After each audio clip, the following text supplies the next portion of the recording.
tey l'histoire retiendra su ma la ko waxee yaram day daw le président conseil départemental moom la ñu àndal ñu tuddee ko guddi gi mu àndal nag le maire de zone est waaye tey dama bëgg waa Thiès xam ni fii 74 la gëj a tàkk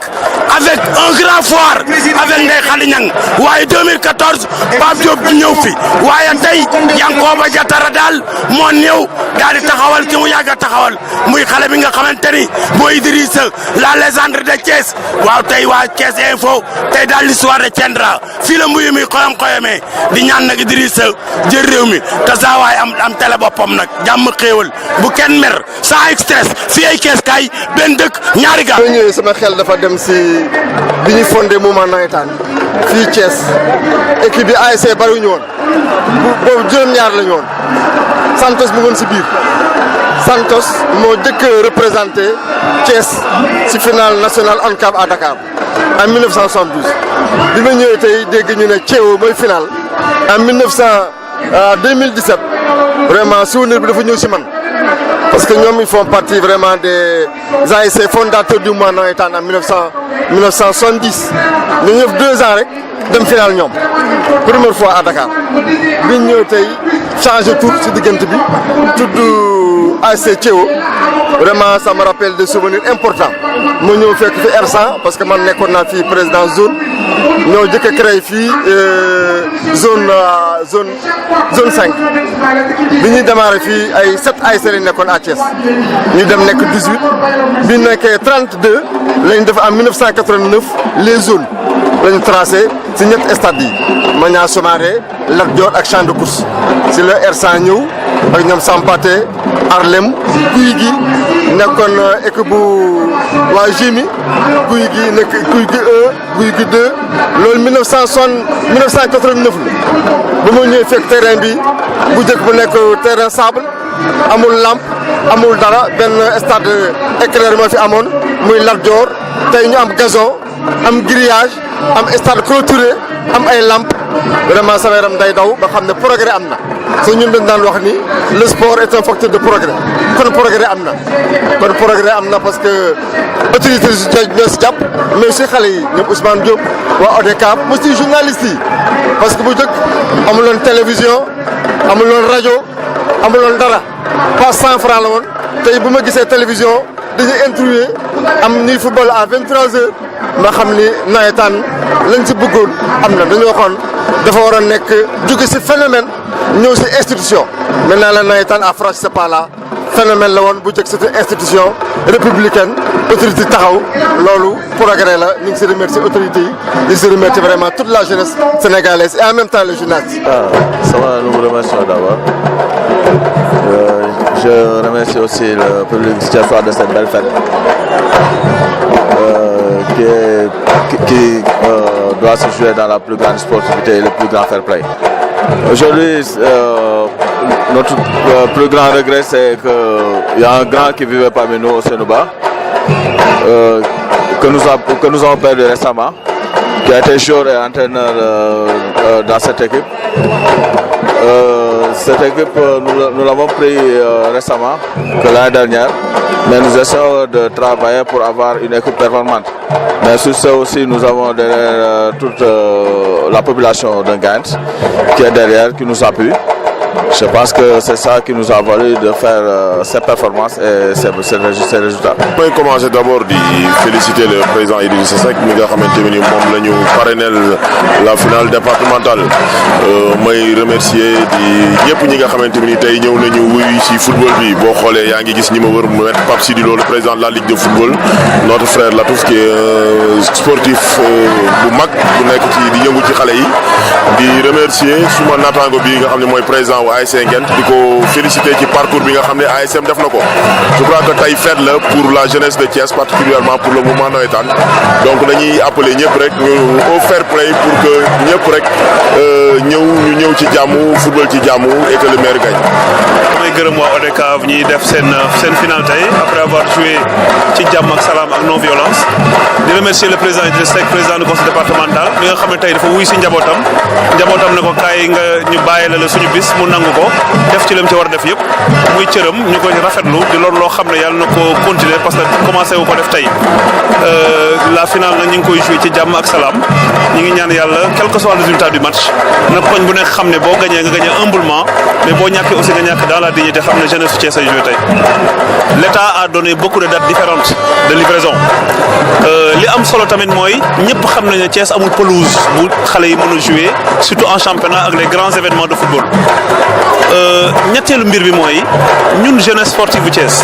kan moo fi def pelouse intéressé wuñu muy état di mairie di ça nous intéresse pas ce qui nous intéresse mooy nañ am pelouse boo xam dañ ci mën a jouer mën ci épanouir maintenant le ministre hier a donné une date nee na moom jàpp na ni fin 2018 Thiès dañu am seen stade man nag comme dégg du ma doy sama bët moo ma doy man maa déplacé wu xool projet bi xool état d'avancement des travaux man ma bokk si ñu jàpp ni fii ak fin d'année s'il y a pas une mauvaise volonté Thiès danañ jot seen stade te stade boobu bu ñu ko jotee c'est normal que Thiès commence à jouer les premiers rôles dans ce pays-là et ensuite ça va nous permettre nous qui sommes au sommet du football de pouvoir faire jouer toutes les équipes nationales là toutes les équipes nationales même l'équipe nationale A à Thiès parce que dans le programme de l'État bu ñu paree Stade Lat Dior dañuy tëj Léopold Senghor defaraat ko toutes les équipes nationales vont jouer à Thiès looloo tax ma gën a gëm ni ak état avancement travaux yi que ni dina yegg. ginnaaw bu ñu sante yàlla julli ci Muhammad sallallahu alayhi wa sallam dañuy am mbégte rek parce que dañ doon ñaan yàlla bis bi fekke ko tal ko moo tax ñuy njëkk a sant yàlla di wax ni fii ci commune Thiès Est ginnaaw bu ñu sante yàlla bu ñu toog fii tey grâce à la commune de Thiès Est ñoo tax defaraat nañu stade bi comme ni nga ko waxee ci côté sport defe naa liñ ci def bariwul sax ndax xeeb nañ ko mais dañuy ñaan yàlla gën ko yokk parce que tey bu ñu demee ba fii def finale phase départementale nekk na loo xamante ni suñu mbégte la parce que nag stade yi bari na Thiès parce que on a un stade boo xamante ni depuis 2004 ñu ngi ko tëj bu Lat Dior te defe naa foofu lañ ko daan baaxee di ko def mais bi ñu xamee ni tëj nañ ko tam di ci indi ay yoo nga xamante ni bokkul ak lu ñu doon séentu parce que nag defe naa 2004 ak léegi ça fait bientôt plus de 10 ans donc mënuñu fexe ba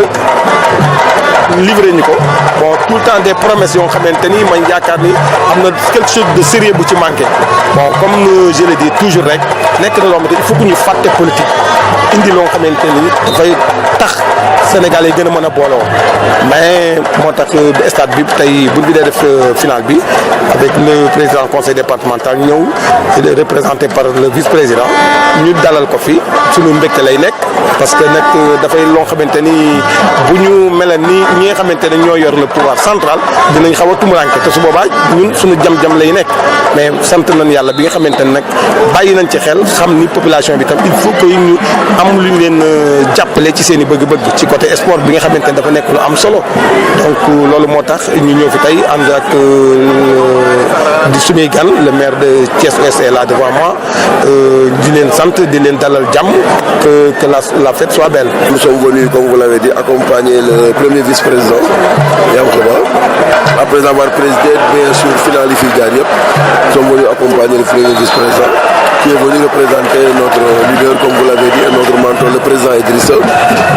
absent de Thiès. Mais c'est une occasion aussi de renouer les relations que les élus continuent de consolider avec les administrés. Donc, c'est une joie de venir ici, surtout sur le genre qui c'est une double casquette. Nous finissons en tant que maire, mais aussi nous finissons en tant que sportif. Et ces moments-là, nous les partageons avec les dirigeants de notre CAF qui sont là.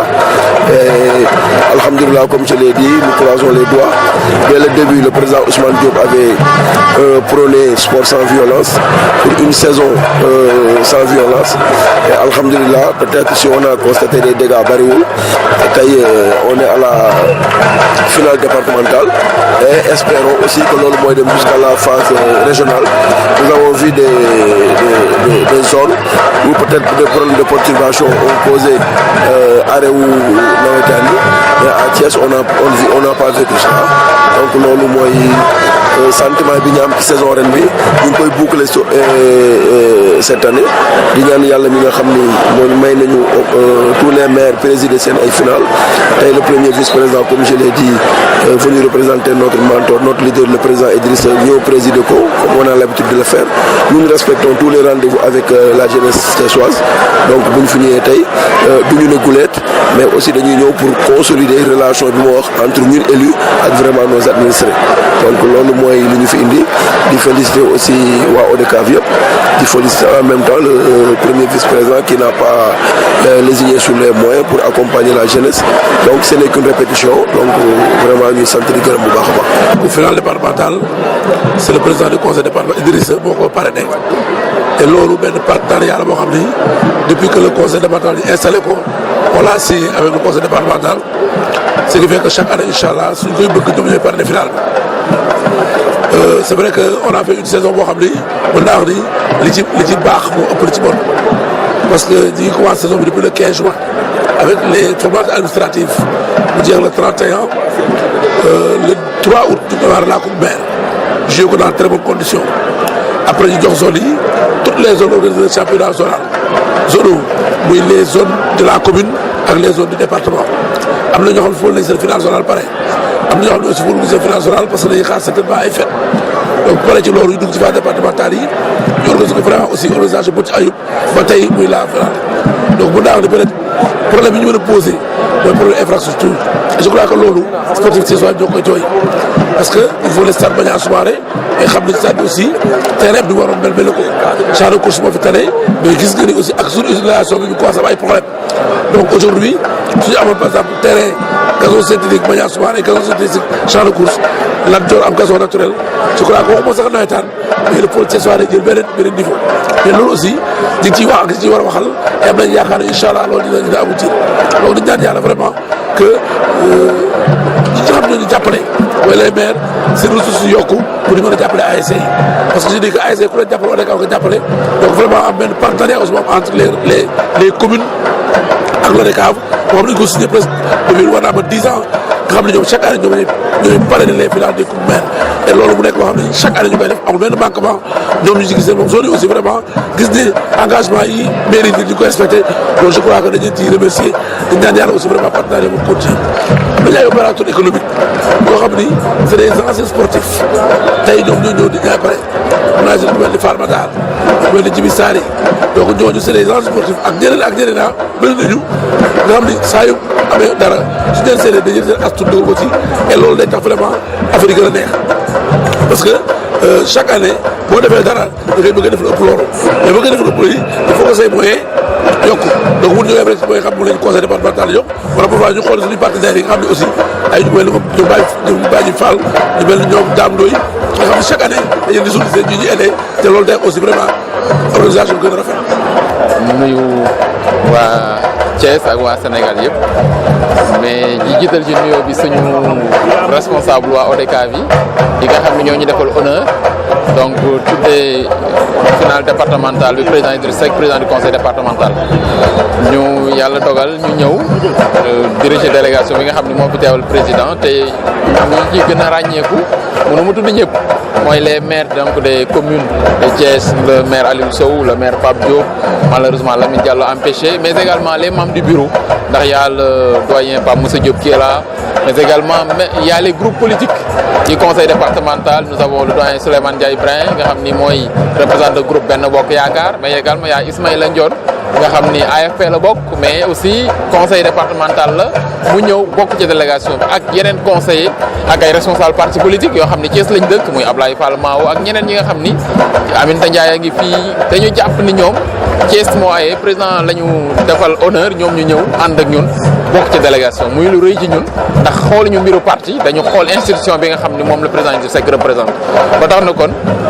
defe naa délégation bu am solo moo ñëw représenté président Idrissa Seck jot naa ko ci mu ngi woon ci yoon bi malheureusement di jóge Louga comme que dafa nekkoon tournée foofu mu ni nañ ko jiitoogum donc yàlla mën a dogal peut-être mu jaar mais l'essentiel na délégation bi dem représenté ko te xam na ni yàgg nañ ko représenté te li fi war dinañ ko def incha allah muy honneur bu mag ci ñun mais également muy rendez-vous entre naturellement le conseil départemental le président Idrissa Seck et la jeunesse de Thiès te loolu ODCAV moo ñuy may occasion pour ñu mën a renouveler naturellement suñu attachement à la jeunesse du département mais également profité ci di féliciter waa ODCAV waa mouvement nawetaan yëpp d'ailleurs muy ODCAV di ORCAV ci seen taxawaay parce que dañu nekk dafa nekk taxawaay boo xam ne taxawaay bu responsable la nee naa Thiès dafa fi bokk ci département yi nga xam ne yàlla dafa ko suturaal dañuy def nawetaan ba mu jeex doo fi dégg xeex doo fi dégg xuloo te am na yeneen communes yoo xam ne département ci Sénégal yoo xam ni malheureusement dañuy arrêté nawetaan yi wala no compétition dafa am mais attitude responsable waa ODCAV moo tax loolu di mën a aboutir mais aussi responsable nawetaan yëpp mooy président club yi les joueurs tout le monde d'une manière générale ay également taxawaay force de l'ordre yi mais également la presse ñëpp ngi ci ba tax na kon Thiès daal mën nañ ne gàcce ngaalama la jeunesse de Thiès moo tax lii rendez-vous pour ñun fête la war a doon boo xam dañuy ñëw bokk ak jeunesse bi moo tax luñ ci def rek xeeb nañ ko luñ ci def doyul te lii defe naa ni c'est l'occasion pour ñun ñu rendre hommage ñëpp remercier ñëpp wax ni yàlla suturaal nañu ba ñëw ci cëppaandaw li di ko fête na nekk une belle fête te yàlla ñu ciy suturaal boobu ba léegi accompagnement bi moom luñ danaa dégg ko moo tax man la luñ fi def rek xeeb nañ ko c'est vrai presque une enveloppe de 5 millions qui est mobilisée pour la finale mais bëgg nañ ko sax yokk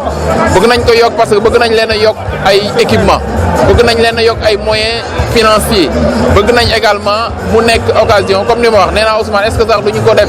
chaque fête mu ne en prélude ñu def benn concert boo xam ne dañ koy may la jeunesse de Thiès mu nekk benn fête boo xam ne jeunesse bi lañ koy may benn concert boo xam ne dañ koy defal la jeunesse avant la finale pour jeunesse bi ñëw fête def en nekk en communion mais également souhaité nañu que mu nekk occasion aussi pour les meilleurs joueurs yi nga xam ne ñoo nekk Thiès ñu xool nañ leen di accompagner wax naa ni war nañu leen seetaan les meilleurs joueurs de nawetaan ñu seetaan leen ba ñu ndax nawetaan léegi industrie la il faut ñu jàppale joueurs yi nga xam ne ñoo fiy génn ñu accompagner bañ nekk ay professionnels defe naa industrie boobu il faut ñu accompagner ko defe naa ni daaw commencé nañ ko te ren aussi bëgg nañu les meilleurs joueurs te nawetaan ñu accompagner leen ba ñu am ay agents dem à l'étranger football yi nekk ay professionnels te loolu day nécessité waa nawetaan yi jàppale ñu ci defe naa ni ñoom ñooy premier responsable pour encadrement boobu pour boy yi bañ a disperser wu defe naa loolu ñu ngi ciy liggéey mais également travailler à ce qu'on ait un centre de formation professionnelle à Thiès ak les clubs étrangers yi nga xam ni dañu bëgg installer wu en Afrique et surtout le Sénégal est une destination prisée loolu lépp suñ ko defee yàlla mën na def vraiment joueurs yi dinañ gën a am accompagnement dinañ leen gën a encadrer mais également dina mën a gën a indi koom ci dëkk bi dinañ nekk ay professionnels daal di ci nekk ay vrais professionnels te loolu defe naa ni liñ ko waxee industrie bu mel noonu war nañ ko gën a développer à Thiès ndax Thiès am na ay talent yu bëri te ci noonu aussi la ñuy dem ba am club de ville ak club yu baax ci biir Thiès les clubs civils ba tax na kon loolu dañ ci rek ñaax waa ODCAV mais également ñun lu ñu leen ci mën a jàppale incha allah ñu def ko. mbiru stade Lat Dior yàgg nañ ci wax yàgg nañ interpeller l'État ndax l'État moo jël responsabilité fermer ko l'État également moo jëloon engagement ni da koy réhabiliter kon ñun État bi moom moo am responsabilité respecter sa parole malheureusement la parole de l'État n'est pas stable c'est une parole qui bouge ndax xam ngeen ni bi ñu tàmbalee stade bi en 2015 dañ ne woon 1 an lay durer malheureusement travaux yi avancé wul ñu daal di dem ba ci yàgg premier ministre ñëw fi daal di dans 6 mois premier ministre bi mu ko gëjee léegi ëpp na 18 mois beneen bi le ministre Matar Ba ñëwoon na fi wax benn date démb tamit mu daal dans d'ici 1 an d'ici fin 2018 cela veut dire que d'ici 12 mois 1 an mais loolu defe naa ni day wane rek ñoom malheureusement seen parole stableul mais également du ñoo xam ni mën nañu fiyewu seen kaddu ñoom ñoo war a xam ni dañu am responsabilité sàmm seen kaddu mais également Thiès dafa soxla stade bu fonctionnel stade boo xam ni nekk na aux normes et je pense que malheureusement niñ koy doxali nii amul du nekk loo xam day rassurer waa Thiès mais également du rassurer le mouvement sportif mais mooy lu regrettable te ñun nag malheureusement mënaguñ ci dara ndax jël nañu stade bi te ñoom ñooy seen responsabilité la ñun amuñu les moyens yuñ ko defee ba tax na ko dañu dañ leen di rek demander ñu respecter seen parole respecter également seen engagement vraiment pour livrer dans les meilleurs délais seen bus seen infrastructure parce que waa Thiès soxla nañ ko le mouvement navétane soxla na ko mais également le mouvement sportif d'une manière générale soxla na stade